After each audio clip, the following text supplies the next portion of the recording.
আল্লাহর নবী মুসা কালিমুল্লাহ তুর পাহাড়ের দিকে রওনা হয়ে গেলেন। পথের মধ্যে যাইয়া দেখে অনেকগুলি হাঁস অল্প একটু পানির মধ্যে খেলাধুলা করে।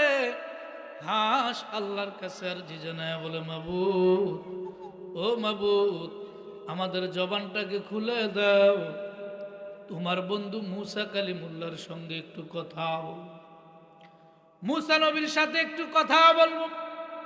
এ হাঁসের জবান খুলে গেল। হাঁসগুলি মুসা নবীকে ডেকে বলল, আল্লাহর নবী মুসা, আপনি যে তুর পাহাড়ে যাচ্ছেন, আপনি আল্লাহর একজন পয়গম্বর, আপনার কাছে আমাদের একটা আরজি হলো, আপনার কাছে আমাদের একটা দাবি হলো। বলে, কি আরজি? বলে, আপনি যে তুর পাহাড়ে যান আল্লাহর সাথে কথা বলার জন্য যান, আর দীর্ঘদিন জমিনের মধ্যে বৃষ্টি হয় না, দীর্ঘদিন জমিনের মধ্যে ফসলাদি হয় না বৃষ্টি না হওয়ার কারণে। আল্লাহর নবী মুসা কালিমুল্লাহ, আল্লাহর নবী মুসা কালিমুল্লাহ হাঁসেরকে ডেকে বলে, তোমাদের আকাঙ্ক্ষা কি, তামান্না কি, কি দাবি আমাকে তোমরা বলো। বলে, দীর্ঘদিন বৃষ্টি না হওয়ার কারণে আমাদের পানির মধ্যে চলাচল করতে কষ্ট হয়, আমাদের এই জমিনের মধ্যে চলাচল করতে বড় কষ্ট হয়। আল্লাহর নবী মুসা কালিমুল্লাহ বলেন, তোমাদের কি চাওয়া পাওয়া আছে আমাকে বলো। বলে, আর কয়েকদিন পরে যেই পানিটুকু আছে, আর কয়েকদিন পরে পানি শেষ হয়ে গেলে আমরা আর বাঁচবো না, কারণ হাঁসের জীবন হইল পানি। কথা ঠিক কিনা? পানি না থাকলে হাঁস কিন্তু চলাফেরা করতে পারে না। হে আল্লাহর নবী মুসা কালিমুল্লাহ শুনলেন, যেই পানিটুকু দেখতেছেন আর কয়েকদিন পরে পানিটুকু শেষ হয়ে যাবে, এই পানিটুকু শেষ হইলে আমরা আর বসবাস করার মতো কোনো পানি খুঁজে পাবো না। আল্লাহর কাছে আপনি যান। হে আল্লাহর নবী মুসা কালিমুল্লাহ, আল্লাহকে গিয়ে বলবেন, আল্লাহ যেন আমাদের হাঁস প্রাণীর জন্য জমিনের মধ্যে বৃষ্টি নাজিল করে, যাতে করে আমরা সুন্দরভাবে জমিনে বসবাস করতে পারি। আল্লাহর নবী মুসা কালিমুল্লাহ তাদের থেকে বিদায় নেয়। হাঁসগুলিকে সান্ত্বনা দিয়ে বলে, তোমরা অপেক্ষা করো, আমি তুর পাহাড়ে যাই, আল্লাহকে তোমার দাবিগুলি আমি শুনে দেব। মুসা নবী তুর পাহাড়ের দিকে রওনা হয়ে গেলেন। যাইতে যাইতে মুসা কালিমুল্লাহ তুর পাহাড়ে চলে গেল। তুর পাহাড়ে যাওয়ার পর আল্লাহর নবী মুসা কালিমুল্লাহ আল্লাহর সাথে কথা বলে, আল্লাহর সাথে কথা বলে, কালাম বলে। মুসা কালিমুল্লাহ আল্লাহকে প্রশ্ন করে, আল্লাহ জবাব দেয়। মুসা আল্লাহরে প্রশ্ন করে, মুসা কালিমুকে আল্লাহ জবাব দেয়। আল্লাহ পাক রব্বুল আলামিনের সঙ্গে মুসা কালিমুল্লাহর জবাব শেষ হয়ে গেল। মুসা কালিমুল্লাহ ফিরে আসার সময় আল্লাহকে ডেকে বলে, ও মাবুদ, তোমার একটা মাখলুক তোমার কাছে আরজি জানাইলো, হাঁস প্রাণী হাঁস, এই হাঁসগুলি তুমি আল্লাহর কাছে আরজি জানাইলো, জমিনের মধ্যে দীর্ঘদিন বৃষ্টি না হওয়ার কারণে তারা চলাফেরা করতে বড় কষ্ট হয়, তারা জমিনের মধ্যে বসবাস করতে বড় কষ্ট হয়। ও রব্বে কারীম, তারা আরজি জানাইছে জমিনের মধ্যে বৃষ্টি নাজিল করার জন্য। মুসা কালিমুল্লাহ আল্লাহকে এই কথা বলার পরে আল্লাহ ডেকে বলে, মুসা, যাও যাও, তুমি হাঁস প্রাণীকে জানিয়ে দিও, আমি আল্লাহ আগামী 40 বছর পরে জমিনে বৃষ্টি নাজিল করব। কত বছর? আরো জোরে, আরো জোরে গান। 40 বছর পরে জমিনে বৃষ্টি নাজিল করব। 40 বছর পরে বৃষ্টি নাজিল করলে হাঁস বাঁচবো না। জোরে গান। হাঁস পানি দূরের কথা, কিয়ামত হয়ে যাওয়ার আশঙ্কা হবে। মানুষগুলি ফসল ফলাদি ফুটাইতে পারবে না, মানুষগুলি জমিনের মধ্যে বীজ বপন করতে পারবে না, মানুষগুলি চলাফেরা করতে বড় কষ্ট হয়ে যাবে। আল্লাহর নবী মুসা কালিমুল্লাহ আল্লাহকে ডেকে বলে, ও দয়ার মালিক, আগামী 40 বছর পরে তুমি বৃষ্টি নাজিল করবে, হাঁসগুলি কিভাবে বসবাস করবে? ঠিক কিনা? আল্লাহ পাক রব্বুল আলামিন মুসা কালিমুল্লাহর কথা শুনিয়া বলে, যাও আগামী 40 বছর পরে আমি জমিনের মধ্যে বৃষ্টি নাজিল করব। ওই হাঁস পানিগুলিকে তুমি মুসা কালিমুল্লাহ গিয়ে জানায়া দিও। আমার ভাইয়েরা, বন্ধুরা, বাবারা, মুসা কালিমুল্লাহ তুর পাহাড় থেকে রওনা হয়ে গেলেন। আসতেছে, রাস্তা দিয়ে আসতেছে। মনোযোগ আসেনি আপনাদের? ঘুম আসে? মুসা কালিমুল্লাহ তুর পাহাড় থেকে রওনা হয়ে যখন রাস্তা দিয়ে আসতেছে, আমরা কেমন আল্লাহর নাফরমান, আমরা শ্রেষ্ঠ মাখলুকাত হয়ে আল্লাহর শুকরিয়া আদায় করি না। মুসা কালিমুল্লাহ যেই মাত্র তুর পাহাড় থেকে রওনা হয়ে রাস্তা দিয়ে আসতেছে, মুসা কালিমুল্লাহ চিন্তা করতেছে, কি হাঁসের রাস্তা দিয়ে যাব না অন্য রাস্তা দিয়ে যাব? কথা ঠিক কিনা? আল্লাহ যেই সংবাদ দিল, আল্লাহ যেই খবর দিয়েছে, আগামী 40 বছর পরে জমিনের মধ্যে বৃষ্টি নাজিল হবে। যে পানিগুলি আছে কয়েকদিন পরে পানিগুলি শেষ হয়ে যাবে। হাঁসগুলির বসবাস করতে বড় কষ্ট হবে, চলাফেরা করতে বড় কষ্ট হয়ে যাবে। মুসা কালিমুল্লাহ একবার এই রাস্তা দিকে আউগায়, 3 বার পিছনের দিকে যায়। ভাইরে, হাঁসকে যদি এখন খবর দেই আগামী 40 বছর পরে আল্লাহ বৃষ্টি নাজিল করবে, তারা কতই না কষ্ট পাবে, ঠিক কিনা? তারা অনেক কষ্ট পাবে। মুসা কালিমুল্লাহ এই চিন্তা করিয়া আস্তে আস্তে করে সামনের দিকে রওনা হয়। হাঁসগুলি সামনে দাঁড়িয়ে আছে মুসা কালিমুল্লাহর প্রশ্নের জবাব পাওয়ার জন্য। হাঁসগুলি সামনে দাঁড়িয়ে আছে। দাঁড়িয়ে থাকার পরে আল্লাহ পাক রব্বুল আলামিন যে প্রশ্নের জবাব দিয়ে দিল, প্রশ্নের জবাব দেওয়ার পরে আল্লাহর নবী মুসা কালিমুল্লাহ যখন ওই হাঁসের সামনে দিয়ে আসতেছে, হাঁসের দলবলগুলি মুসা নবীর সামনে গিয়ে দাঁড়ায় গেল। আল্লাহর নবী মুসা কালিমুল্লাহ, সকালবেলা আপনাকে যে আমরা প্রশ্ন করেছিলাম আল্লাহকে গিয়ে বলার জন্য, আমাদের জমিনের মধ্যে আল্লাহ কবে বৃষ্টি নাজিল করবে, মুসা কালিমুল্লাহ ডেকে বলেন, হে হাঁসের দল, আল্লাহ পাক রব্বুল আলামিন প্রশ্নের জবাব দিয়েছে, তোমরা শুনে আশ্চর্য হয়ে যাইবা। বলে, যে প্রশ্নের উত্তর দিয়েছে আল্লাহ সেটাই আমাদেরকে শোনান। আমরা আল্লাহর প্রশ্নের জবাব পাওয়ার জন্য সকাল থেকে এই পর্যন্ত আমরা অপেক্ষায় আছি। কার জবাব শুনবো? আর জোরে কর, আর আওয়াজ করে কর, আল্লাহর জবাব শুনবো। মুসা কালিমুল্লাহ হাঁসগুলিকে ডেকে বলে, হে আল্লাহর মাখলুকাত শোনো, তোমরা পানি হইল তোমাদের জীবন, পানি না পাইলে তোমরা চলাফেরা করতে বড় কষ্ট হয়, ঠিক নেই? পানি না থাকলে হাঁসের জীবন বাঁচা বড় কষ্টদায়ক হয়ে যায়।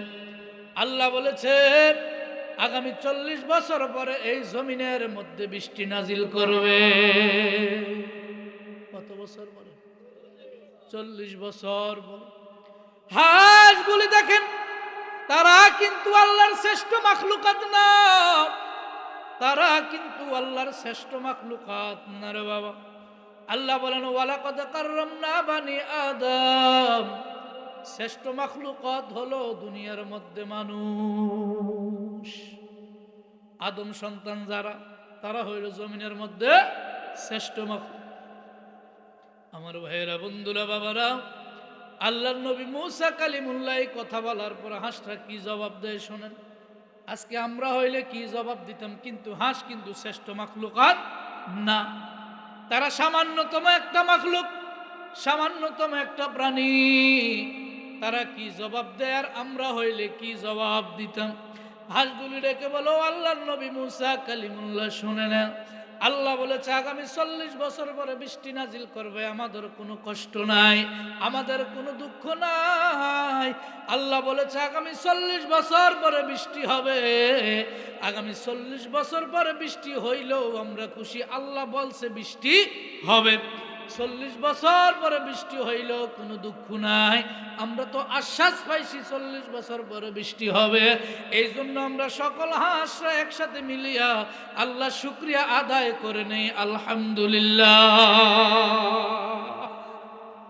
কি আদায় করছে? হাঁসগুলি কি বলে? আলহামদুলিল্লাহ। আর আমরা হইলে কি কইতাম? আমরা হইলে কি কইতাম? আর আসেনি কোনো কথা। 40 বছর পরে বৃষ্টি দিব। 40 বছর খাবো কি? ফসল ফলাবো কিভাবে? মানুষগুলি বাঁচবে কিভাবে বৃষ্টি যদি না হয়? ঠিক কিনা? আমাদের দেশে যদি 40 বছর না, মোটামুটি 10-15 বছর বৃষ্টি না হয়, কি বাংলাদেশের অবস্থা হইব কি? হ্যাঁ, 1 বছর না হইলে মাথার সান্দি গরম হয়ে যায়। ঠিক নেই? আল্লাহ বলছে কয় বছর পরে বৃষ্টি হবে? 40 বছর পরে বৃষ্টি হবে। তারপরও মাখলুকাত হাসের দল আফসোস করে নাই, তারা শুকরিয়া আদায় করলো কার? আর যেরকম কার? আমরা ঘুমাইতেছি না কেন? যেরকম কার? আল্লাহর নাম জোরে করে বলেন, কার শুকরিয়া আদায় করেছে? আল্লাহ শুকরিয়া আদায়। আমার ভাইয়েরা, বন্ধুরা, বাবা, মুসা কালিমুল্লাহ যেই মাত্র হাঁসগুলিকে সংবাদ দিল 40 বছর পরে বৃষ্টি হবে, হাঁসগুলি কোনো কষ্ট না করিয়া, কোনো দুঃখ না নিয়ে মনে শুকরিয়া আদায় করলো আমার আল্লাহর। আমার আল্লাহ আর 1 সেকেন্ড দেরি না করিয়া হাঁসের শুকরিয়ার কথা শুই না সঙ্গে সঙ্গে জমিনে বৃষ্টি দিয়া দিল। আর যখন সুবহানাল্লাহ, সঙ্গে সঙ্গে জমিনের মধ্যে বৃষ্টি নাজিল করল। মুসা কালিমুল্লাহ এমনি হইল গরম, গরম না নরম? আর যেরকম এমনি হইল মুসা কালিমুল্লাহ গরম। মুসা কালিমুল্লাহ ডেকে বলে, আল্লাহ তুমি বলেছো আগামী 40 বছর পরে বৃষ্টি দিবা, আমার সাথে ওয়াদা করেছো তুর পাহাড়। এখন 40 বছর দূরের কথা, 40 মাস দূরের কথা, 40 দিন দূরের কথা, 40 ঘন্টাও হয় নাই, 40 মিনিটও হয় নাই, তুমি 40টা মুহূর্ত যায় নাই, হাঁসের কাছে আসতে দেরি, বৃষ্টি নাজিল করতে দেরি নাই, কারণ কি? কথা ঠিক কিনা? মুসার আল্লাহর কাছে এখন প্রশ্ন করার দরকার আছে নি? আল্লাহ তুমি বলেছ আগামী 40 বছর পরে বৃষ্টি দিবে, এখন কেন দিলা? কারণ কি আমাকে বলো। আল্লাহ বলে, মুসা কালিমুল্লাহ রে, হে মুসা শুনে নাও, আমি আল্লাহ হইলাম রহমানুর রহিম, আমি মালিক হইলাম রহমানুর রহিম। মুসা কালিমুল্লাহ আল্লাহকে ডেকে বলে, মাবুদ, হে দয়ার সাগর মাওলা শুনে নাও, তুমি জমিনের মধ্যে এই মুহূর্তে কেন বৃষ্টি নাজিল করলা 40 বছর পরে না দিয়া? আল্লাহ ডেকে বলে, মুসা শুনে নাও, যেই মাত্র এই হাঁসগুলি সবাই মিলে 40 বছরের কথা শুনিয়া তারা মনে কষ্ট নেয় নাই, তারা মনে দুঃখ নেয় নাই, তারা মনে যন্ত্রণা নেয় নাই, আমি আল্লাহর শুকরিয়া সঙ্গে সঙ্গে আদায় করেছে। আমি আল্লাহর কুদরতি কদমে জোশ পড়ে গেল, আমি আল্লাহ তাদের শুকরিয়া শুনিয়া আদায় করার কথা শুনিয়া সঙ্গে সঙ্গে জমিনে বৃষ্টি নাজিল করে দিলাম। শুকরিয়া আদায় করব কার? আর যেরকম কার? আল্লাহর। কার? আল্লাহর শুকরিয়া আদায় করলে আল্লাহ খুশি হয় না বেজার হয়? আর যেরকম কেমন খুশি শুনে নেন। এই মুসার ওয়াজ করলে সারা রাত শেষ হয়ে যাবে। মুসা কালিমুল্লাহ, আমরা সব সময় শুকরিয়া আদায় করব কার? আর যেরকম কার? মুসা নবী আরেকদিন রাস্তা দিয়ে হাঁটতেছে, তুর পাহাড়ে যাবে। কোন পাহাড়ে? আর জোরে কথা কন না, কোন পাহাড়ে? তুর পাহাড়ে যাবে। মুসা কালিমুল্লাহ তুর পাহাড়ে রওনা হলেন। আমাদের দেশে বহু ধনী লোক আছে না নাই? আর যেরকম গরিব অসহায় আছে না নাই? আছে আছে। বহু যুবক ফোলাফাইন মাহফিলের মধ্যে, মাহফিলের নাম দিয়ে দোকানে দোকানে ঘুরে আছে না? আসবে আসবে, সবাই আসবে, একজনও বাকি থাকবে না। কোন সময়? আওয়াজ করে বলেন ঠিক কিনা? আজকে রাত্র 12টার পরে 2024 সাল বিদায়, মানে আপনার আমার হায়াত থেকে একটি বছর বিদায়। কথা বলেন ঠিক কিনা?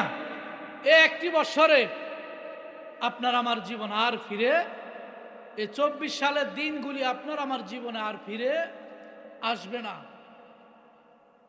এই এক বছরের মধ্যে হিসাব মিলায় দেখেন কয়টা ভালো কাজ করেছি আমরা, কয়টা মন্দ কাজ করেছি। হিসাব মিলাইলে অবশ্যই দেখবেন বালার চাইতে খারাপের দিক, কথা কয় না, বালুর চাইতে খারাপের দিক বেশি। এক বছরে আমি কয় ওয়াক্ত নামাজ পড়েছি, এক বছরে আমি রমজানে কয়টা রোজা রেখেছি, এক বছরে কয়টা মানুষের উপকার করেছি, এক বছরের মধ্যে কয়দিন তাহাজ্জুদ পড়েছি, এক বছরের মধ্যে কত মানুষের ক্ষতি করেছি, কত মানুষের প্রতি জুলুম করেছি, কত মানুষের প্রতি নির্যাতন করেছি, কত মানুষের প্রতি অত্যাচার করেছি। এই 2024 সালে এক বছরে আমি কত মানুষের প্রতি অহংকার করেছি, হিংসা করেছি, ঈর্ষা করেছি। এই এক বছর আমার থেকে বিদায়, কিন্তু এক বছরের হিসাব আমি আল্লাহর কাছে দিতে পারবো? জোরে বলেন পারবো? আজকে রাত্র 12টা 1 মিনিটের পর থেকে, রাত্র 12টা 1 মিনিটের পর থেকে 2025 সাল শুরু। কথা ঠিক কিনা? আপনার আমার সন্তান, আপনার আমার ভাই 12টা 1 মিনিট যখন হবে, রাস্তায়, রাস্তার মাঝখানে, স্কুলের মাঠে, কলেজের মাঠে, তারপরে বিভিন্ন ধরনের গানের আড্ডার আয়োজন করবে, তারপরে আপনার ডিজে গানের আয়োজন করবে, কত ধরনের অনুষ্ঠান করবে। এই ধরনের আয়োজন ইসলামে হালাল না হারাম? জোরে বলেন হালাল না হারাম? কারণ 2000 নতুন সাল আসতেছে, 2025 সাল আসতেছে, নতুন একটা দিন আমাদের সামনে আসতেছে, নতুন একটা বছর আমাদের সামনে। কথা ঠিক কিনা? আমরা 2025 সালকে স্বাগতম জানাবো আগামী দিন ফজরের নামাজ দিয়ে। কথা কোন ঠিক কিনা? আগামী দিন ফজরের নামাজ দিয়া, ফজরের পর আগামী দিন সকালবেলা কোরআন তেলাওয়াত দিয়া, জামাতে নামাজ দিয়া, নফল রোজা দিয়া, মিলাদুন নবীর মাধ্যমে ঘরের মধ্যে মিলাদের আয়োজন করব, ঘরের মধ্যে কোরআন তেলাওয়াতের আয়োজন করব, ঘরের মধ্যে 2025 সাল আসছে, আমার নতুন হ্যাপি নিউ ইয়ারকে আমি আল্লাহর মাখলুকাত, শ্রেষ্ঠ মাখলুকাত হয়ে আমি ফজরের নামাজ জামাত দিয়ে শুরু করব। কথা বলেন ঠিক কিনা? রাজি আছেননি? আমরা নিয়ত করব 2025 সালে আল্লাহ আমার যাতে করে এক ওয়াক্ত নামাজ ছুটে না যায়। কথা বলেন ঠিক কিনা? এক ওয়াক্ত নামাজ যেন ছুটে না যায়। রমজান আসতেছে, একটা রোজা যেন ছুটে না যায়। 2025 সালে সবাই নিয়ত করেন, আল্লাহ আমার দ্বারা যাতে করে কারো ক্ষতি না হয়, আমার দ্বারা যেন কারো অপকার না হয়, আমার দ্বারা যেন কারো প্রতি জুলুম না হয়, আমার দ্বারা যেন কারো প্রতি অপকার না হয়, আমার দ্বারা যেন কারো প্রতি অন্যায় না হয়, আমার দ্বারা যেন কারো প্রতি জুলুম অত্যাচার নির্যাতন না হয়। আয় আল্লাহ, নতুন বৎসর আগামী দিন থেকে শুরু, আগামী দিন থেকে বাকি জীবনটা তুমি আমাকে সুন্দর একটা আলোকিত জীবন দান করিও। কথা বলেন ঠিক কিনা? বহু যুবক আছে, বহু যুবক ভাই আজকে রাত্র 12টা 1 মিনিটের সময় 31st নাইট পালন করবে। মুসলমানের সন্তান হিসেবে আমরা এগুলি পালন করতে পারি না। বলেন পালন করতে? এগুলো ইহুদি নাসারাদের কালচারা, ঠিক কিনা? এগুলি কার? ইহুদিদের এগুলি আবিষ্কার।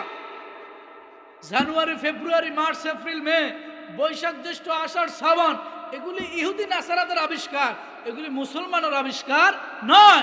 মুসলমানের আবিষ্কার হলো মুহররম, সফর, রবিউল আউয়াল, রবিউস সানি, ঠিক কিনা? আল্লাহ বলেন ইন্না ইদ্দাতাশ শুহুরি ইনদাল্লাহি 12 ওয়া শাহরা। আল্লাহ পাক কোরআনের মধ্যে 12টা মাসের নাম দিয়েছেন। কোন দিন থেকে? যেই দিন ইয়াউমা খালাকাস সামাওয়াতি ওয়াল আরদ, যেই দিন আল্লাহ আসমান জমিন বানিয়েছেন, ওই দিন থেকে আরবি 12টা মাসের গণনা শুরু হয়ে গেছে। মুসলমান হিসেবে আপনার আমার ছেলে মেয়ে কয়জনে আরবি 12 মাসের নাম জানে? জোরে বলেন, কয়জনে জানে? ঠিক মতো একটা ছেলেও বলতে পারবে না, মাদ্রাসায় ছাত্র পড়ুয়া ছাড়া। আমাদের উচিত এই আরবি 12 মাসের নামগুলো আমাদের সকল ছেলে মেয়েদেরকে আমরা সহ সবার মুখস্থ করা, ঠিক কিনা? কারণ আমরা মুসলমান হিসেবে আল্লাহ যদি হাসরে জিজ্ঞাসা করে, তুমি মুসলিম ছিলা, মুসলমানের ঘরে জন্মগ্রহণ করেছো, তুমি জানুয়ারি ফেব্রুয়ারি বৈশাখ জ্যৈষ্ঠ আষাঢ় শ্রাবণ ওগুলিকে নতুন বর্ষের শুভেচ্ছার স্বাগতম জানাইলা, কিন্তু মুসলমান হিসেবে যে আমি কোরআনে আরবি 12টা মাসের নাম দিলাম, এই মাসকে শুভেচ্ছার স্বাগতম জানাইছো কিনা জবাব দিয়ে যাও। জবাব দিতে পারবো? কেউ আল্লাহ দলে ধরতে পারে না, আল্লাহ জিজ্ঞেস করতে পারে কিনা? কিন্তু জানুয়ারি ফেব্রুয়ারির নাম তো কোরআন হাদিসে নাই, আছে কি মুহররম, সফর। আল্লাহ আমাদের সবাইকে এই 2025 সাল থেকে আমাদের এই অন্ধকার জীবনকে আলোকিত করার তৌফিক দিয়ে বলুন আমিন।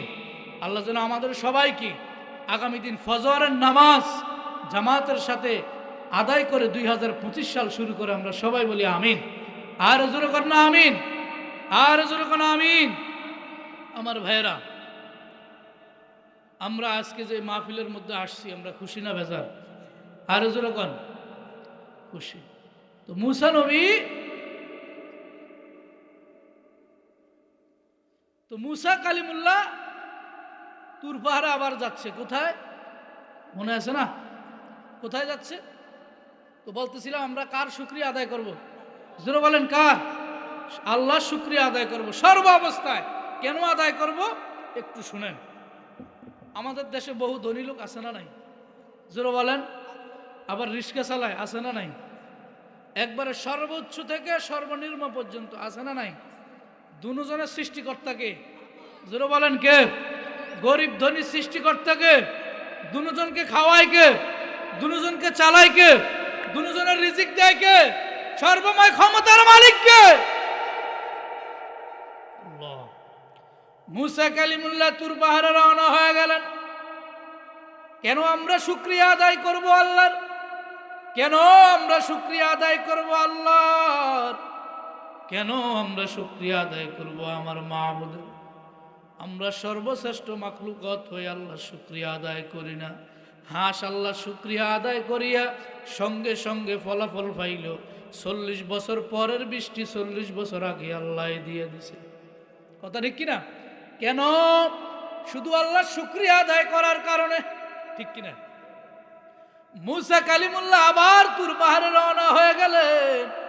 তুর পাহাড়ে রওনা হওয়ার সময় রাস্তার মধ্যে একজন অনেক ধনী ব্যক্তির সাথে দেখা হয়ে গেল। এই লোকটার টাকা পয়সার অভাব নাই, ধন দৌলতের অভাব নাই, অট্টালিকা গাড়ি বাড়ির কোনো অভাব নাই। মুসা কালিমুল্লাহর সাথে এই লোকটার সাথে দেখা হয়ে গেল। মুসা কালিমুল্লাহকে ওই লোকটাই দেখে বলল, গো আল্লাহর নবী মুসা কালিমুল্লাহ, আপনার কাছে আমার একটা প্রশ্ন হলো, আপনার কাছে আমার একটা কথা আছে। আপনি মুসা কালিমুল্লাহর কাছে আমার একটা আরজি। বলে কি আরজি তুমি আমাকে বলে দাও।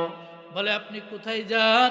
বলে আমি তুর পাহাড়ে যাই আল্লাহর সাথে দেখা করার জন্য। মুসা কালিমুল্লাহ এই কথা বলার পর ওই ধনী ব্যক্তি, যেই লোকের টাকার অভাব নাই, যেই লোকের সম্পদের অভাব নাই, যেই লোকের গাড়ি বাড়ি অট্টালিকার কোনো অভাব নাই, এই লোকটাই ডেকে বলে, ও আল্লাহর নবী মুসা কালিমুল্লাহ শুনে নেন, আল্লাহ পাক রব্বুল আলামিন আমি ধনী ব্যক্তিকে ধনী বানাইছে, টাকা দিয়েছে, পয়সা দিয়েছে, আমার সম্পদের কোনো অভাব নাই, আমার গাড়ি বাড়ির অভাব নাই, টাকা পয়সার কোনো অভাব নাই। আল্লাহকে গিয়ে বলে দিয়েন আল্লাহ যেন আর আমাকে ধন সম্পদ না দেয়। আল্লাহু আকবার। আল্লাহকে গিয়ে জানায় দিয়েন আমার যেন আর টাকা পয়সা ধন দৌলত না দেয়। আচ্ছা আপনারা যারা আছেন বলেন, আমাদের দেশে কি এইরকম একজন লোক পাওয়া যাইবনি যে টাকা পয়সার অভাব নাই, এরপর আল্লাহর কাছে আল্লাহ আমার আর লাগতো না, এরকম পাওয়া যাইবনি? হ্যাঁ, কোটির মধ্যে একজন, লাখের মধ্যে একজন, হাজারের মধ্যে একজন। যার 10টা বাড়ি সে চায় কেমনে 20টা বাড়ি বানাও। যার 10টা গাড়ি সে মাথার চিন্তা হলো, টেন্ডেন্সি চিন্তা হলো মাথার মধ্যে কেমনে 20টা গাড়ি নির্মাণ করো। যে 1 কোটি টাকার মালিক সে চিন্তা করে এইটারে কেমনে 5 কোটি বানানো যাবে। যার 10 কানি জমি আছে তার চিন্তা হইল কেমনে এইটারে 20 কানি বানানো যাবে, ঠিক কিনা? একটা বান্দাও পাবেন না যে বান্দাটা শুকরিয়া আদায় করে বলবে আলহামদুলিল্লাহ আল্লাহ আমার আর দরকার নাই। পাওয়া যাবে না। একজন ব্যক্তিও লাখ কোটির মধ্যে পাওয়া যাবে না। ওই ব্যক্তি মুসা কালিমুল্লাহকে ডেকে বলে, ও আল্লাহর নবী মুসা কালিমুল্লাহ শুনে নেন, আল্লাহকে গিয়ে বলে দিয়ে আল্লাহ আমাকে অনেক ধন সম্পদ টাকা পয়সা দিয়েছে, আল্লাহ যেন আর আমার ধন সম্পদ না দেয়, আর আমার দরকার নাই।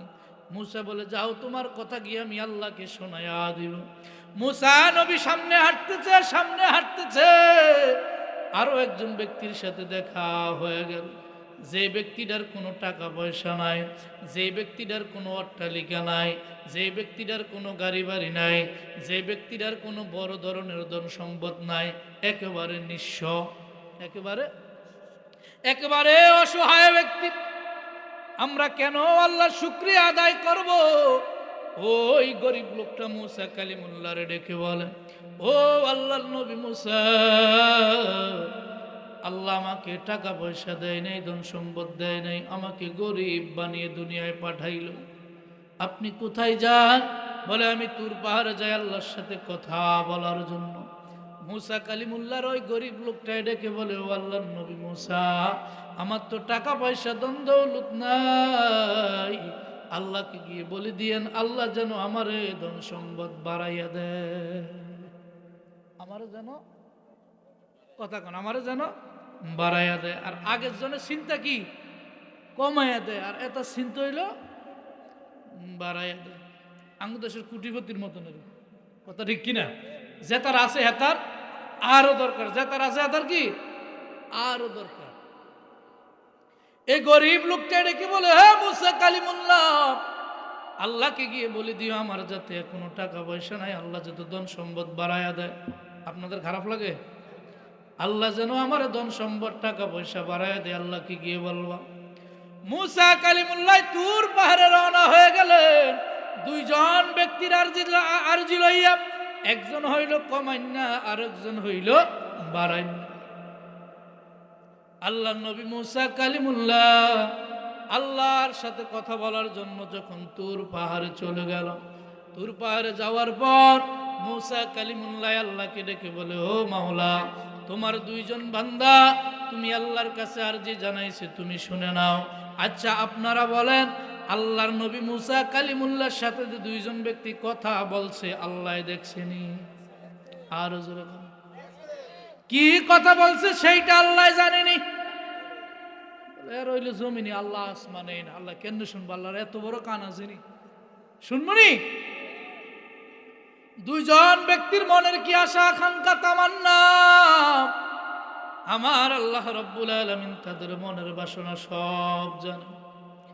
মুসা কালিমুল্লাহ ডেকে বলে, হে আল্লাহর নবী মুসা কালিমুল্লাহ, এবার এলাহি শুনে নেন, তো আপনার দুইজন বান্দা আপনার কাছে আরজি জানাইছে, একজন ধনী ব্যক্তি, একজন গরিব ব্যক্তি। ধনী ব্যক্তি আরজি জানাইলো, তার অনেক টাকা পয়সা আপনি দিয়েছেন, অনেক ধন সম্পদ দিয়েছেন, অনেক গাড়ি বাড়ি অট্টালিকা তাকে দিয়েছেন। তার আরজি হলো আপনি যেন আর তাকে ধন সম্পদ না দেন, কমায়া দিয়েন, আর দিয়েন না। এইটা তার আবদার। আমার আল্লাহ ডেকে বলে, হে মুসা কালিমুল্লাহ শুনো, আমার যে বান্দা তুমি মুসার কাছে আরজি জানাইছিল ধন সম্পদ কমায়া দেওয়ার জন্য, তাকে আমি আল্লাহ অনেক ধন সম্পদ দিয়েছি রে মুসা। ওই লোকটাকে গিয়ে তুমি মুসায় জানায় দিও, সে যেন আমি মাওলার শুকরিয়া আদায় করা বন্ধ করে দেয়। আমি মাওলার শুকরিয়া আদায় করা যেন সে বন্ধ করে দেয়। আমার শুকরিয়া আদায় করা বন্ধ করে দিলে আমি তাকে ধন সম্পদ দেওয়াও বন্ধ করে দিব। আমার শুকরিয়া কমায়া দিলাম, আমিও তাকে ধন সম্পদ কমায়া দিব। আল্লাহ নবী মুসা কালিমুল্লাহ বলে, হে আল্লাহ, যাও আমি তাকে সংবাদটা গিয়ে দিয়ে দিব, সে যেন শুকরিয়া আদায় করা বন্ধ করে দেয়। আয় আল্লাহ, আরো একজন মুফলিস বান্দার তামান্না, আরো একজন মুফলিস মানে গরিব অসহায় বান্দার আরজি আছে। বলে কি? বলে ওই লোকটার কোনো ধন নাই, সম্পদ নাই, কোনো টাকা পয়সা নাই। আয় আল্লাহ, ওই লোকটা বলেছে তার ধন সম্পদ বাড়ায় দেওয়ার জন্য। আমার আল্লাহ ডেকে বলে, মুসা, হে মুসা কালিমুল্লাহ, শুনে নাও, ওই গরিব লোকটাকে গিয়ে বলবা, ওই মুফলিস অসহায় লোকটাকে গিয়ে তুমি বলে দিবা, ওই লোকটা যেন আমি আল্লাহর বেশি বেশি শুকরিয়া আদায় করে। কি আদায় করে? শুকরিয়া আদায় করলে বাড়িয়ে দিবে কে? আর জোরে কোন? আল্লাহ পাক রব্বুল আলামিন শুকরিয়া আদায় করলো ওই বান্দাকে ধন সম্পদ বাড়ায়া। আল্লাহর নবী মুসা কালিমুল্লাহ দুইজনের প্রশ্নের জবাব নিয়ে যখন তুর পাহাড় থেকে রিটার্ন ব্যাক চলে আসে, আল্লাহর নবী মুসা কালিমুল্লাহ যখন তুর পাহাড় থেকে রওনা হয়ে গেল, ওই সকালবেলার দুই ব্যক্তি মুসা কালিমুল্লাহর জন্য রাস্তায় অপেক্ষা করতেছে। তাদের প্রশ্নের জবাব শোনা লাগবে নি? প্রশ্নের জবাব শোনা লাগবে। আল্লাহর নবী মুসা কালিমুল্লাহ তুর পাহাড় থেকে যখন রওনা হয়ে গেলেন, রওনা হওয়ার পর সর্বপ্রথম ধনী লোকের সাথে দেখা। কোন ব্যক্তি? ধনী লোকটার সঙ্গে দেখা। দেখেন আমরা কেন আল্লাহর শুকরিয়া আদায় করব না? কেন আমরা আল্লাহর নাফরমানি করি? আল্লাহ বলেন, ওয়াশকুরুলি ওয়ালা তাকফুরুন, তোমরা আমি আল্লাহর শুকরিয়া আদায় করো, শুকরিয়া আদায় করো, শুকরিয়া আদায় করো, খবরদার তোমরা অস্বীকার করিও না, কুফরি করিও। মুসা কালিমুল্লাহর সঙ্গে আগে ওই ধনী ব্যক্তির সাথে সাক্ষাৎ। ধনী ব্যক্তি ডেকে বলে, ও আল্লাহর নবী মুসা কালিমুল্লাহ, বলেন বলেন, জবাব দেন, আল্লাহ পাকের কাছ থেকে আপনি কি জবাব নিয়ে আসছেন? মুসা কালিমুল্লাহ ওই ধনী লোকটাকে ডেকে বলে, হে আল্লাহর বান্দা, শুনে নাও, আল্লাহ পাক রব্বুল আলামিন তোমার জন্য উত্তর পাঠিয়েছে। তুমি মনে হয় আল্লাহর শুকরিয়া বেশি বেশি আদায় করো, তুমি মনে হয় নামাজের মধ্যে বেশি লুটাইয়া থাকো, তুমি মনে হয় জিকিরের মধ্যে বেশি মশগুল থাকো, তুমি মনে হয় ইবাদতের মধ্যে বেশি মশগুল থাকো, তুমি নাকি আল্লাহর শুকরিয়া বেশি বেশি আদায় করো। আমার আল্লাহ বলেছেন, তুমি যদি আল্লাহর শুকরিয়া আদায় করা বন্ধ করে দাও, আমার আল্লাহ তোমারও সম্পদ দেওয়া বন্ধ করে দিবে। তুমি শুকরিয়া আদায় করা কি দাও? বন্ধ করে দাও। আল্লাহ শুকরিয়া আদায় করা বন্ধ করে দিলে সম্পদ কি করবেন? জোরে বলেন, সম্পদ কমায়া দিবেন। ওই ধনী লোকটাই কি বলে শুনেন, ওই সম্পদওয়ালা ব্যক্তি কি কয়, ওগো আল্লাহর নবী মুসা কালিমুল্লাহ, শুনে নেন, আল্লাহ শুকরিয়া আদায় করার কারণে, বেশি আদায় করার কারণে আল্লাহ আমাকে ধন সম্পদ বাড়িয়ে দিয়েছে, টাকা পয়সা বাড়িয়ে দিয়েছে, অট্টালিকা গাড়ি বাড়ি বাড়িয়ে দিয়েছে। আল্লাহ যদি আমাকে আর ধন সম্পদ নাও দেয়, আল্লাহ যদি আর আমারে কোনো অর্থ না দেয়, টাকা পয়সা না দেয়, ধন সম্পদ না দেয়, গাড়ি বাড়ি না দেয়, আপনি মুসা নবী শুনিয়া রাখেন, কিয়ামত হয়ে যাবে, আল্লাহ শুকরিয়া আদায় করা বন্ধ করব না। আল্লাহ সম্পদ দিলে দেখ, না দিলে নাই, কিন্তু শুকরিয়া আদায় করা বন্ধ করব না। আল্লাহু আকবার। আর জোরে তাহলে চিন্তা করেন, সম্পদ পাইয়াও আমার মাওলারে ভুলে নাই। মুসা কালিমুল্লাহ এই বান্দার খবর শুনিয়া, উত্তর শুনিয়া বড় খুশি হয়ে গেল। খুশি হওয়ার পরে মুসা কালিমুল্লাহ আবার সামনের দিকে রওনা হয়ে গেলেন। পথের মধ্যে দেখা হয়ে গেল গরিব ব্যক্তির সাথে। মনে আছে না? গরিব লোকটা, অসহায় লোক, মুফলিস ব্যক্তির সাথে মুসা কালিমুল্লাহর সঙ্গে দেখা হয়ে গেল। আল্লাহর নবী মুসা কালিমুল্লাহ ওই গরিব ব্যক্তির উত্তর দেওয়ার জন্য রাস্তার মধ্যে দাঁড়িয়ে আছে। গরিব লোকটা ডেকে বলে, ও আল্লাহর নবী মুসা কালিমুল্লাহ আমার প্রশ্নের জবাব কি দিয়েছে আল্লাহ? বলে তোমার জবাব হলো, আল্লাহ বলেছে তুমি যদি আল্লাহ শুকরিয়া বেশি বেশি আদায় করো, সুখে থাকো দুঃখে থাকো কষ্ট থাকো আপদে থাকো আর বিপদে থাকো, যে অবস্থায় থাকো না কেন, আল্লাহ বলেছে আল্লাহ শুকরিয়া আদায় করা শুরু করে দিলে আল্লাহ সম্পদ বাড়াইয়া দিবে। এ নাফরমান কি কয়, হে মুসা আল্লাহ আমারে কি দিছে? আল্লাহ আমারে কি দিছে? টেয়া নাই, পয়সা নাই, সম্পদ নাই, গাড়ি নাই, 10টা বাড়ি নাই, কি শুকরিয়া আদায় করতাম? নাউজুবিল্লাহ। এরকম নাফরমান আঙ্গ দেশে আসেনি? কেউ নাই। আল্লাহ শুধু হেইটা রে দেয়, আঙ্গুরে শো দেয় না, আছে না? ও আসেনি আসেনি? আল্লাহ এইটারে কোটি কোটি টাকার মালিক বানাইছে, এরপর আল্লাহ শুধু তাকেই দেয়, আমারে শো দেখে না, আমারে দিতে পারে না। এরকম নাই? ও বাবা কি দিয়ে শুকরিয়া আদায় করব? মুসা কালিমুল্লাহ তার জবাব শুনিয়ে মনে বড় দুঃখ পেল, কষ্ট পেল, আর বলে নাফরমান তোমাকে আল্লাহ সম্পদ দেয় নাই, তোমাকে আল্লাহ টাকা পয়সা দেয় নাই, তোমাকে আল্লাহ গাড়ি বাড়ি দেয় নাই, এই জন্য শুকরিয়া আদায় করো না। হে নাফরমান, নাফরমান শুনিয়া নাও, তোমার যে বডিটা আল্লাহ দিয়েছে এই বডিটার শুকরিয়া আদায় করলো কিয়ামত পর্যন্ত শেষ হবে না। যার একটা পা নাই সে বুঝে পায়ের কি মর্ম, যার একটা চক্ষু নাই সে বুঝে চোখের কি মর্ম। যান হাসপাতালে হাসপাতালে গিয়ে দেখেন আর চিন্তা করেন আল্লাহ তাদের থেকে আমাদের অনেক ভালো রাখছে, ঠিক কি না? চিন্তা করেন,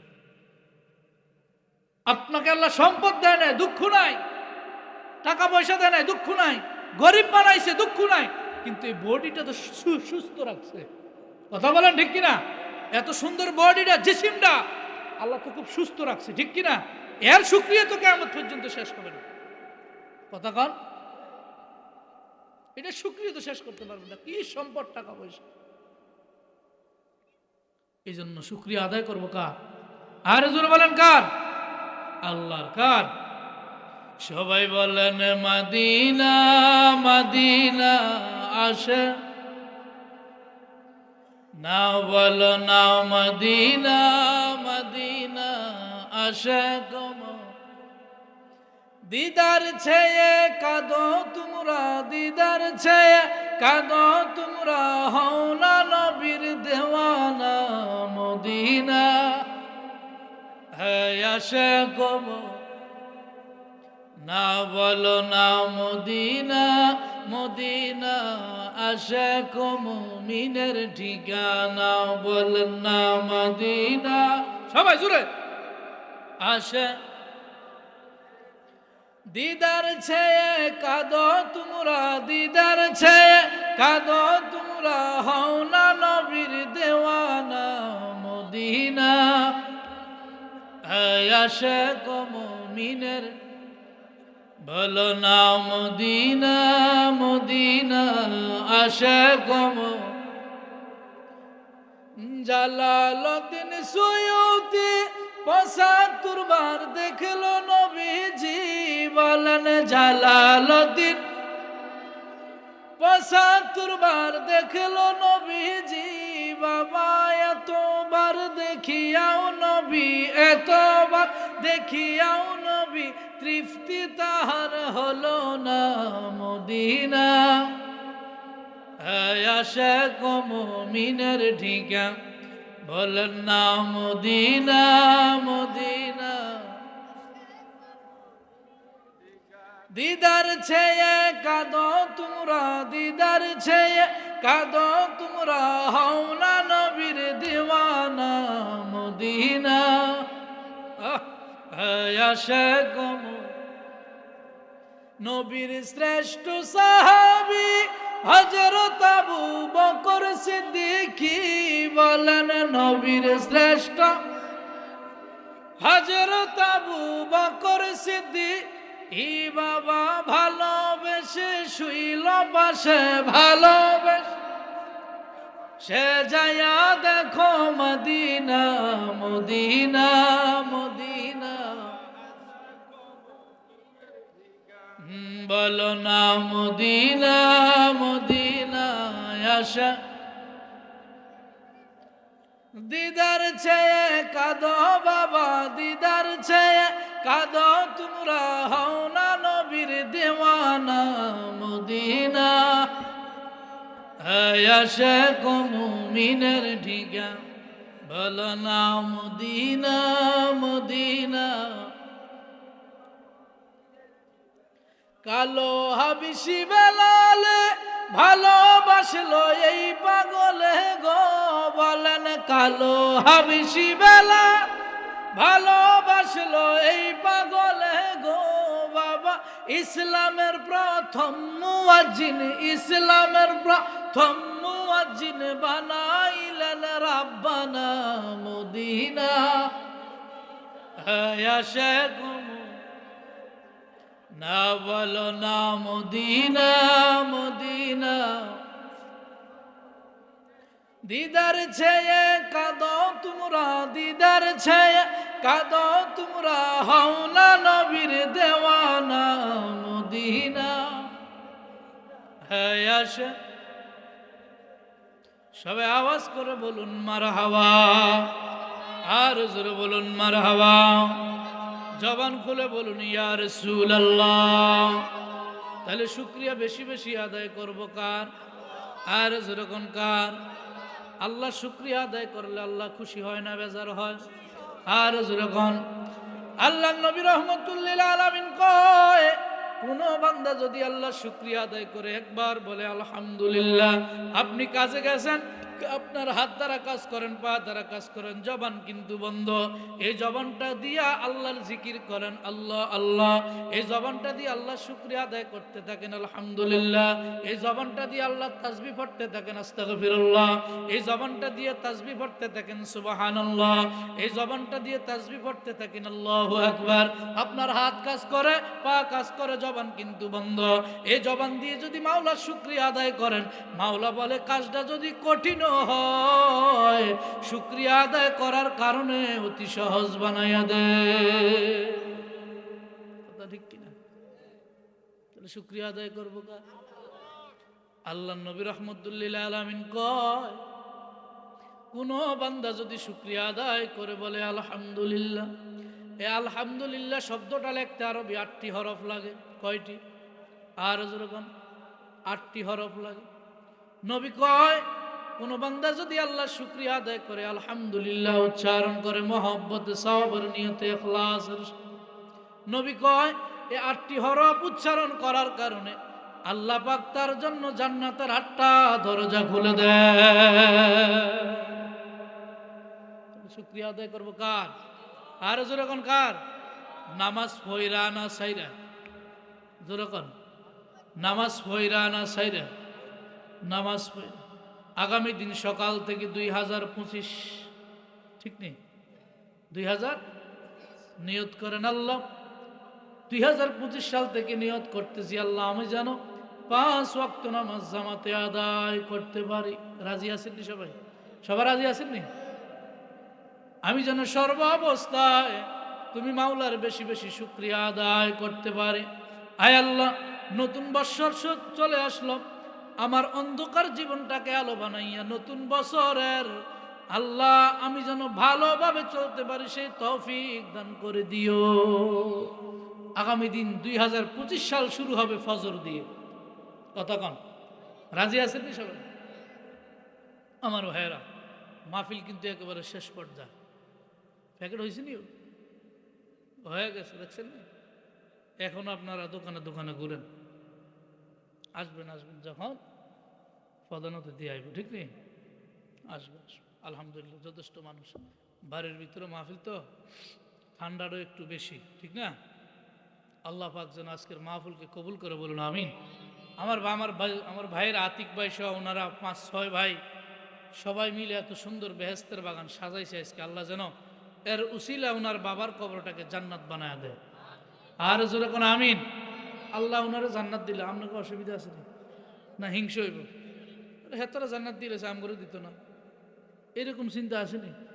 না, খবরদার, আল্লাহর কাছে অভাব অভাব। উনার ভাগ্যেরটাই ওনাকে আল্লাহ, আপনার যেটা এটা রয়ে গেছে। আল্লাহ নবী রহমতুল্লাহ আলামিন বলেন, সর্বশেষ একেবারে ছোট যে জান্নাত, ছোট যে জান্নাতটা একেবারে ছোট, এটা 10টা দুনিয়ার সমান একটা জান্নাত। 10টা দুনিয়ার সমান একটা জান্নাত, এত বড় জান্নাত, জান্নাতের অভাব নাই।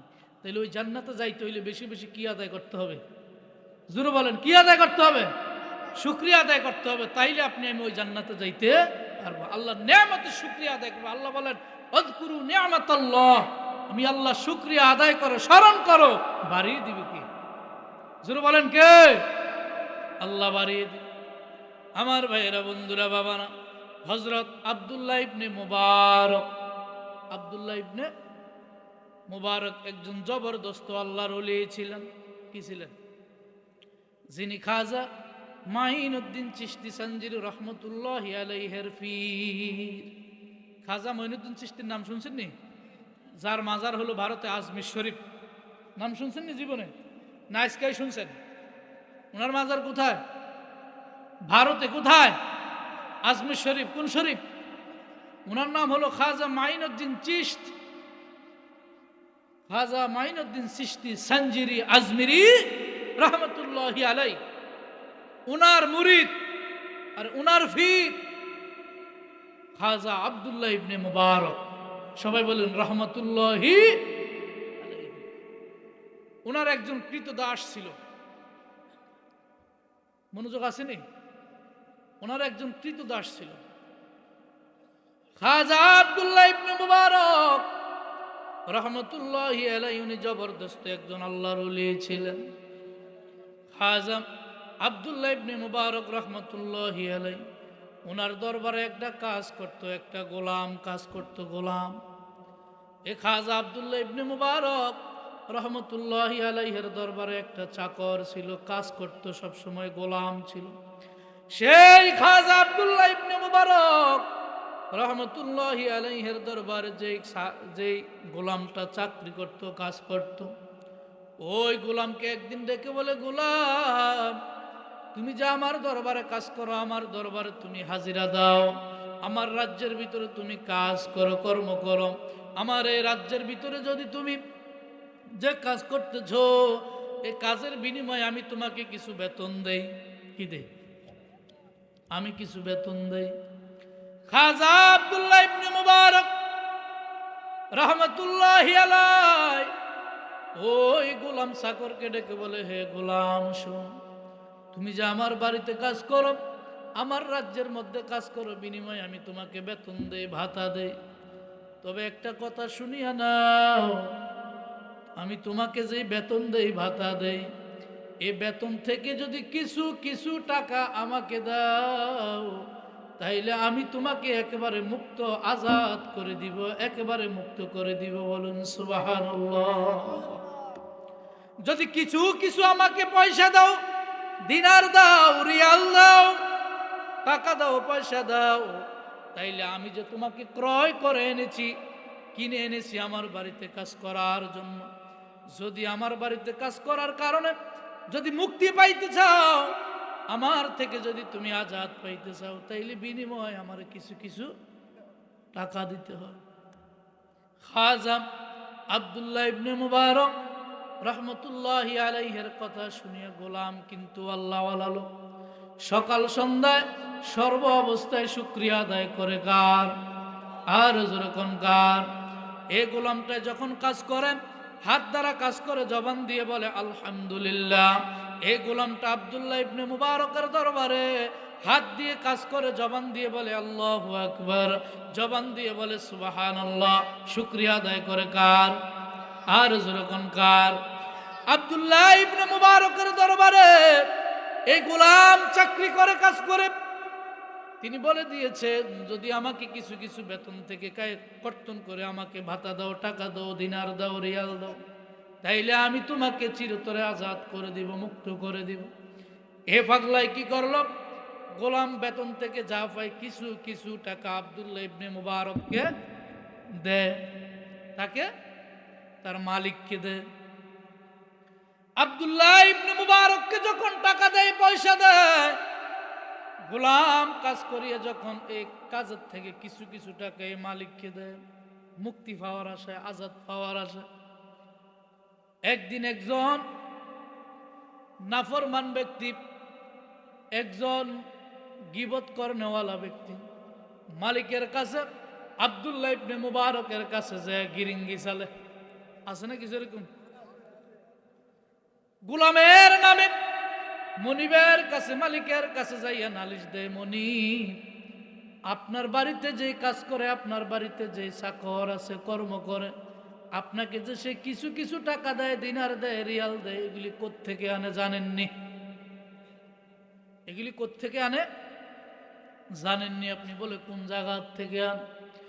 বলে এই পাগলাই কি করে, আপনার বাড়িতে যে গোলাম চাকর কাজ করে, কর্ম করে, সে রাতের বেলায় যখন সন্ধ্যা ঘনিয়ে আসে, আপনি সারা রাত ঘুমান, এই গোলাম কিন্তু রাতের বেলা ঘুমায় না। সে কি করে? সে রাতের বেলা কবরস্থান থেকে কাফনের কাপড় চুরি করিয়া বাজারে নিয়ে বিক্রি করে, ওই বিক্রি করা কাফনের কাপড় থেকে টাকা আইনায় আপনি মালিককে দেয়। নাউজুবিল্লাহ কর। একটু দুরূদ শরীফ বলুন, আল্লাহুম্মা সাল্লি আলা, সাইডে বিছা দেন, সাইডে, মাদানাবিয়ানা মুহাম্মদ, আল্লাহুম্মা সাল্লি আলা হে নবিয়ানা শাফিয়ানা। রে ডাইনে মাটি, বামে মাটি, মাটির হবে বিছা, সবাই ডাইনে মাটি, বামে মাটির হবে, এই উপরে হবে বাঁশের ছানি, আলো বাতাস লাগবে না। আল্লাহুম্মা মাদানাবিয়ানা শাফিয়ানা মাওলানা। আমার নবী না হইলে আল্লাহকে হই চিন্ত না, আমার নবী না হইলে আল্লাহকে চিন্ত। নবী হইল আল্লাহর সাক্ষী, কুরআনেরই ঘোষণা। আল্লাহুম্মা মাদানাবিয়ানা শাফিয়ানা মুহাম্মদ, আল্লাহুম্মা সাল্লি আলা হে নবিয়ানা শাফিয়ানা। আব্দুল্লাহ ইবনে মুবারকের কথা মনে আসেনি? আব্দুল্লাহ ইবনে মুবারক বলেছে, গোলাম, তুমি যদি আমাকে কিছু কিছু টাকা দাও, দিনার দাও, রিয়াল দাও, টাকা দাও, তাইলে তোমাকে আমি চিরতরে কি করে দিব? মাফ করে দিব। আমার আর কাজ করা লাগবে না, চাকরি করা লাগবে না। আব্দুল্লাহ ইবনে মুবারকের কথা শুনিয়া গোলাম কাজের ফাঁকে ফাঁকে মাওলার শুকরিয়া আদায় করে, হাত দ্বারা কাজ করে, পা দ্বারা কাজ করে, শুকরিয়া আদায় করে। কার? জবান দিয়ে বলে আলহামদুলিল্লাহ, জবান দিয়ে বলে আল্লাহু আকবার। হাত দ্বারা কাজ চলে, জবান দিয়ে মাওলার জিকির চলে, জবান দিয়ে বলে আস্তাগফিরুল্লাহ, জবান দিয়ে বলে সুবহানাল্লাহ, আলহামদুলিল্লাহ। হাত দ্বারা কোনো তাসবিহ পড়ে না, হাত দ্বারা কাজ করে, জবান দিয়ে তা আল্লাহর জিকির করে। আল্লাহ বলে, বান্দা যখন হাত দ্বারা কাজ করে, জবান দিয়ে আল্লাহর জিকির করে, আল্লাহ বলে সারাটা বডি আমি মাওলার জিকির করতে থাকে। আপনি জবান দিয়ে জিকির করেন না, আল্লাহ বলে তোর পুরা বডি আল্লাহ জিকির করে। তাহলে শুকরিয়া আদায় করবো কার? এ মাওলার জিকির করে আর শুকরিয়া আদায় করে আর মনিবের বাড়িতে কাজ করে। আব্দুল্লাহ ইবনে মুবারক, যিনি খাজা মাইনুদ্দিন চিশতি রহমতুল্লাহি আলাইহির পীর, ওই আব্দুল্লাহ ইবনে মুবারক তাকে কিছু কিছু টাকা আইনা দেয়, কিছু কিছু দিনার রিয়াল আইনা দেয়। আর একজন ব্যক্তি আব্দুল্লাহ ইবনে মুবারকের কাছে, মালিকের কাছে আইসা বলে, সে কোত্থেকে টাকা আনে আপনি জানেননি? বলে কোত্থেকে? বলে রাতের বেলা আপনি যখন ঘুমান, এ পাগলায় রাতের বেলা ঘুমায় না, কবরস্থানে চলে যায়। কবরস্থানে যাইয়া মানুষের কবর খুদে, কবর থেকে কাফনের কাপড় চুরি কইরা বাজারে নিয়ে বিক্রি করার পরে সেই টাকাই না আপনার দেয়। মানুষের কাফনের কাপড় চুরি কইরা বাজারে নিয়ে আগে কি করে? বিক্রি করে। আর সে বিক্রি করা টাকা আইনা কাকে দেয়? আপনারে দেয়, ওই মাফ পাওয়ার জন্য। খাজা আব্দুল্লাহ ইবনে মুবারক রহমতুল্লাহি আলাইহি ডেকে বলে, তুমি বলো কি? বলে, হ্যাঁ এটাই সত্য কথা। আমাদের দেশে এমন মানুষ আছে দেখবেন, সে যদি ভালো কাজ করে একজনের কাছে ভালো লাগে না। সমাজের মধ্যে একটা ভালো কাজ হোক, এইটা 10 জনে পছন্দ করে না। সমাজের মধ্যে একটা মানুষ ভালো কিছু প্রতিষ্ঠা করবে, ভালো একটা জিনিসের আয়োজন করবে, অপরজনে পিছন থেকে ঢিলা মারবে। কেউ নাই? নাই? সজাগ করে দিও, আমি নিজ চক্ষু দ্বারা দেখব। আমি নিজের চোখে না দেখলে বিশ্বাস, আর আমরা তো শুই নাই শুরু করে দিই। কেউ ঠিক নেই।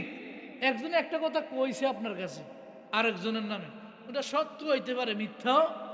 এটা যাচাই বাছাই না কইরে কি করি? কেউ ঠিক না।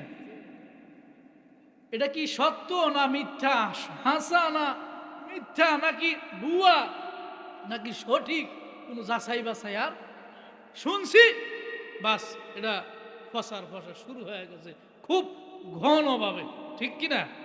এগুলি হলো আমাদের অভ্যাস। অথচ আল্লাহ পাক বলেছেন, তোমাদের কাছে কেউ কোনো সংবাদ দিলে এটা তোমরা যাচাই বাছাই না করিয়া প্রচার করিও। এই জন্য আব্দুল্লাহ ইবনে মুবারক কয়, সে কাফনের কাপড় চুরি করে, তুমি আমার কাছে বলছো, আমি তো দেখি নাই। কথা কোন ঠিক কিনা? আমি তো দেখি নাই।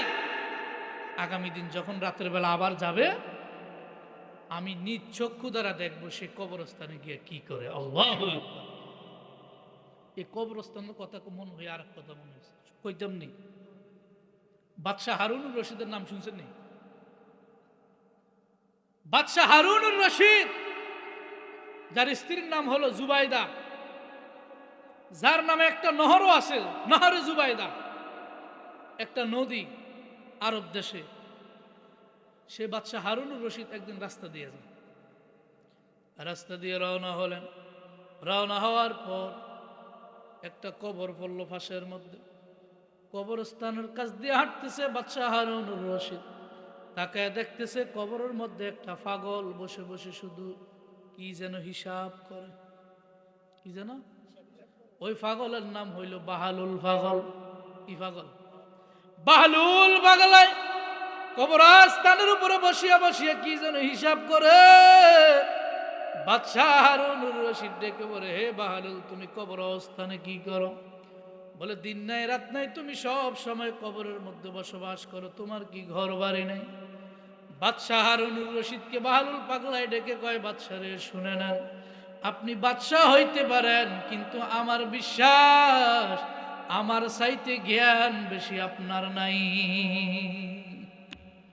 আপনি বলেছেন আমার ঘর বাড়ি কি নাই, আমার মন বলছে আমি আমার ঘর বাড়ির মধ্যেই বসবাস করি, ঠিক কিনা? আমার ঘরের মধ্যে আমি বসবাস। বাদশাহ হারুনুর রশিদ বলে, কি বলস? বলে, হ্যাঁ, আমার বাড়ির মধ্যে আমি বসবাস করি। বলে, কিভাবে? বলে, হে বাদশাহ, জবাব দেন যদি আপনার জ্ঞান থেকে থাকে। বলে, কি? বলে, আপনার বাবার আগে কে ছিল? বলে, দাদা। বাবার আগে দাদা। বলেন বাদশাহ, জবাব দেন, আপনার দাদা এখন কোথায়? বলে, এই কবরস্থান। কোথায়? এই কবরস্থানে। আপনার বাবা কোথায়? বলে, এই কবরস্থানে। আপনার এন্তেকালের পরে আপনার বাড়ি হইবে কোথায়? বলে, এই কবরস্থানে। আমি মরলে আমার বাড়ি হবে কোথায়? বলে, এই কবরস্থানে। তো আমি তো আমার বাড়িতেই আছি। কথা ঠিক কিনা? আমি তো আমার বাড়ির মধ্যেই আছি। এই কথা শোনার পরে বাদশাহ হারুনুর রশিদের মনে পড়ে জল্পনা কল্পনা শুরু হয়ে গেল। হে বাহালুল, তুমি কি জালোয়া শুরু করে দিলা? ওই দিন থেকে বাদশাহ হারুনুর রশিদ অন্ধকার কবরের ভয়ে কানতে কানতে যেদিন দেখতেন, ওই দিন থেকে তিনি অস্থির পাগল পারা হয়ে যাইতে। আব্দুল্লাহ ইবনে মুবারক ওই লোকটাকে ডেকে বলে, তুমি বলতেছো আমার গোলাম নাকি কাপনের কাপড় চুরি করিয়া বাজারে বিক্রি করিয়া আইনা আমার টাকা দেয় মুক্তি পাওয়ার জন্য, মনে আছে না? বলে, আগামী দিন যখন কবরস্থানে যাবে, আমাকে তুমি আগামী দিন নিচক্ষু দ্বারা দেখায় দিতে পারবানি? বলে নাম। হ্যাঁ। নাম মানে হ্যাঁ পারব। আগামী দিন সন্ধ্যাবেলা যখন ঘনিয়ে আসলো, ওই গোলাম, ওই কাজের লোক এশারের নামাজ পড়িয়া খাওয়া দাওয়া শেষ করিয়া খুব খেয়াল করেন, শরীরের ভিতরে একটা সালার শার্ট লাগাইয়া, সালার শার্ট চিনেননি, একটা সালার শার্ট লাগাইয়া একটা শিকল বাঁধিয়া তিনি গভীর কবরস্থানে চলে গেলেন। বাদশাহ আব্দুল্লাহ ইবনে মুবারক তিনি দূর থেকে তাকায় তাকায় দেখতেছেন, আমার গোলাম শরীরের ভিতরে একটা সালার শার্ট বাঁধিয়ে গায়ের মধ্যে শিকল লাগায় অন্ধকার কবরের দিকে রওনা হয়ে গেলেন। তিনি মনে মনে চিন্তা করলেন, হায় রে, ঘটনা তো মনে হয় সত্য। সত্য না হলে কবর যায় গেল, কথা ঠিক কিনা? কবরস্থানে কেন যায়? আব্দুল্লাহ ইবনে মুবারক তিনি যখন দেখতেছেন, পিছন দিক থেকে তাকায় তাকায় দেখে ওই গোলামকে বুঝতে দেয় না। তিনি যাইতে যাইতে যখন দূর থেকে কবরের দিকে তাকায় দেখতেছেন, ওই গোলাম কবরস্থানের মধ্যে যাইয়া, তার ব্যক্তিগত একটা কবরস্থান ছিল, ওই কবরের মধ্যে তিনি ঢুকে গেলেন। ঢুকে যাওয়ার পরে কবরের ভিতরে তিনি উপরে আস্তে করে পর্দা দিয়ে দিলেন। পর্দা দেওয়ার পর আব্দুল্লাহ ইবনে মুবারক দূর থেকে তাকায় তাকায় সামনে গেলেন। সামনে যাওয়ার পরে দেখতেছেন কবরের উপরে আস্তে করে পর্দা দেওয়ানো। তিনি পর্দাটা আস্তে করে সরাইয়া দেখতেছেন ওই গোলাম কবরের ভিতরে দাঁড়ায়া দাঁড়ায়া নামাজ পড়ে। কি পড়ে? নামাজ পড়ে। ওই গোলাম কবরের ভিতরে দাঁড়ায় দাঁড়ায় নামাজ পড়ে। আব্দুল্লাহ ইবনে মুবারক তিনি ভাবতেছেন, কিরা আমার কানের মধ্যে খবর দিলি কি আর এখন নিচ্ছকে দেখি কি? ঠিক কিনা? সে বলল কাফনের কাপড় চুরি করে, আর এখন নিচ্ছকে দেখতেছি সে কবরে দাঁড়ায় দাঁড়ায় কি করে। খবর কয় রকম হয়েছে? দুই রকম হয়েছে না? এই জন্য আল্লাহ বলছে যাচাই বাছাই করো, কথা ঠিক কিনা?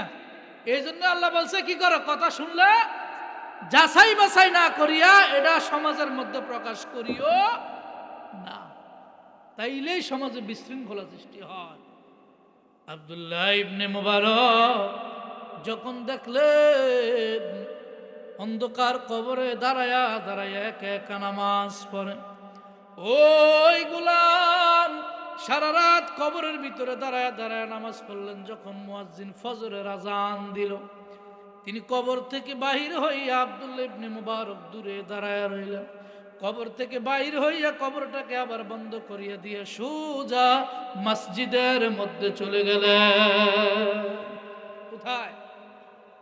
ফজরের নামাজ পড়ার জন্য মসজিদে রওনা হলেন। মসজিদের ভিতরে যাইয়া যখন মুয়াজ্জিন আজান দিল, জামাতের সাথে নামাজ আদায় করেছেন আব্দুল্লাহ ইবনে মুবারক। তিনিও পিছনে পিছনে মসজিদে গেলেন। মসজিদে যাওয়ার পর আব্দুল্লাহ ইবনে মুবারক দেখতেছেন ওই গোলাম শরীর থেকে মসজিদে ঢুকার আগে কাপড় চোপড় সালার শার্টগুলি খুলে ফেললেন। এগুলি তার পার্সোনাল জায়গার মধ্যে রাখিয়া নামাজে দাঁড়ায় গেলেন। নামাজে দাঁড়ানোর পর এমন একটা মুনাজাত আল্লাহর কাছে দিল গোলাম। আল্লাহর কাছে এভাবে মুনাজাত দিয়ে বলে, আল্লাহ, আর কতদিন তুমি আমারে অন্যের বাড়িতে খাটাইবা? আর কতদিন তুমি আমাকে অন্যের অধীনে রাখবা? আর কতদিন অন্যের বাড়িতে আমাকে বদলা দেওয়াইবা? আর কতদিন অন্যের বাড়িতে আমাকে তুমি কাজ করাইবা? আয় আল্লাহ, আমাকে কিছু টাকা দাও, টাকা দিলে আমি আমার মনিবরে দিয়া আমি একেবারে মুক্ত হয়ে যাব। এই কষ্ট আমার আর সহ্য হয় না। আব্দুল্লাহ ইবনে মুবারক তিনি দূর থেকে সবকিছু তাকায়া তাকায়া দেখেন।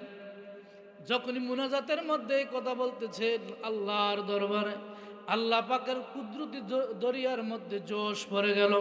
আল্লাহ পাক রব্বুল আলামিনের কাছে যখন গোলাম এই কথা বলল, সাকরাই আরজি জানাইল, আল্লাহ পাক রব্বুল আলামিন আসমান থেকে জান্নাত থেকে তার জন্য নামাজের মধ্যে জান্নাতি টাকা পয়সার ব্যবস্থা করে দিল।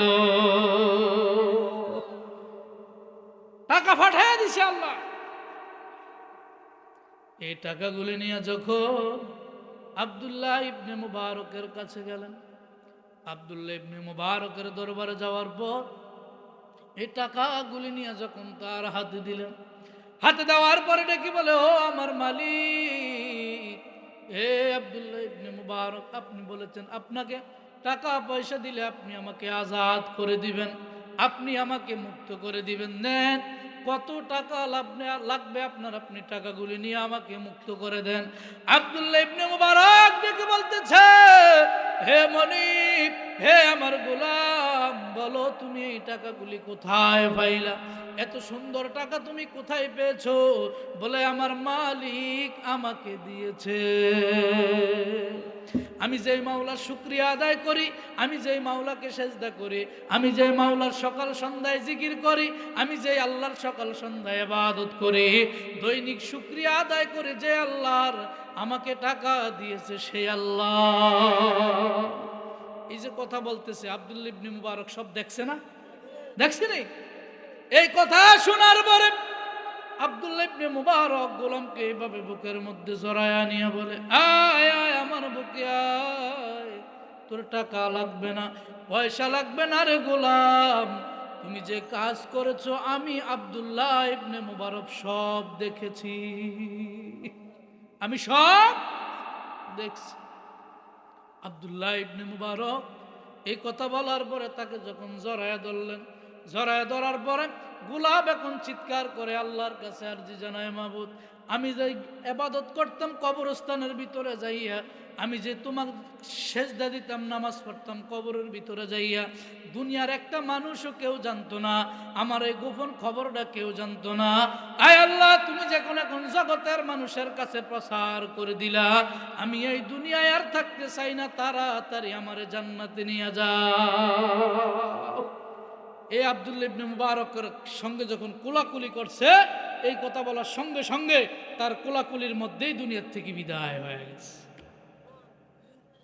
তিনারা হলো আল্লাহর ওলি, আল্লাহর বন্ধু, যারা সকাল সন্ধ্যায় সর্ব অবস্থায় শুকরিয়া আদায় করছে। কার? জোরে বলেন কার? তাহলে আমরাও শুকরিয়া আদায় করব কার? জোরে বলেন কার?